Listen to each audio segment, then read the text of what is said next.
Tona mafuta kama mtonda kati ndakata sako na wewe mtaundi kana mtukule kwa nifiki cho.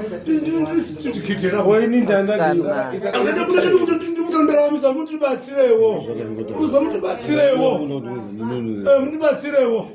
Bazwa. Sanda mtu basirewo.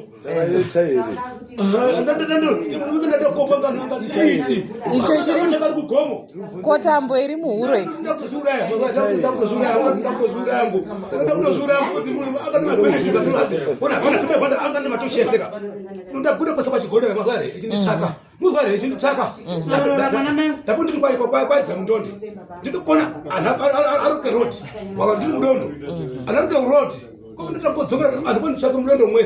nditofamba mune bhanji rangu ndikatopenda to chikondoraro ndokonza anobaba uri apa utizona rodi zati chatata rodi zati chatata ino tinango ndipunda kutango ndoda zokutira ndiri kwasaburi ndokutango zine kufetsu magakaya kufetsu kwa cheke pamwe pamagakaya kwati ngozi nanda kusiya kwese nanda kusiya kwese kwati mbebera gaka kwati pamwe marai alright ndito tiza kwati ndo ndigotira mwanani we ndito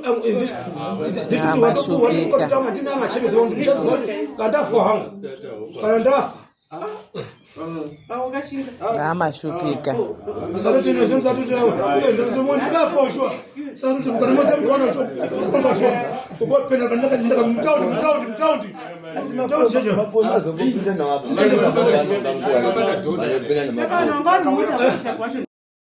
Tona mafuta kama mtonda kati ndakata sako na wewe mtaundi kana mtukule kwa nifiki cho. Tikitera boy ni ndanda angenda kule mtondera misa mtu basirewo. Uzo mtu basirewo. Mtu basirewo. Bazwa. Sanda mtu basirewo. icho chiri kotambo iri muhuro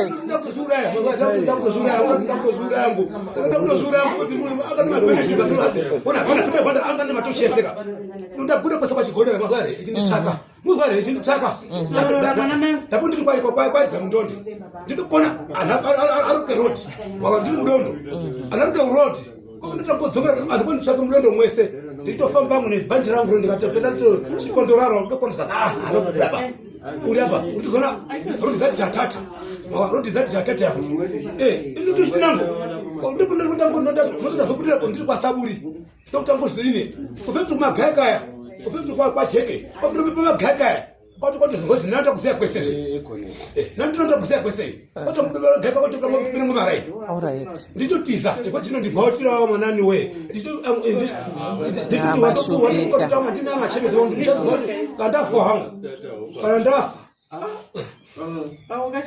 amashupika sarati nezem sarati ndo mondika foshwa sarati kukanimata mkono cho kombashwa ukopena kandaka ndaka mtaundi checho hapo nazo kupinda na wapo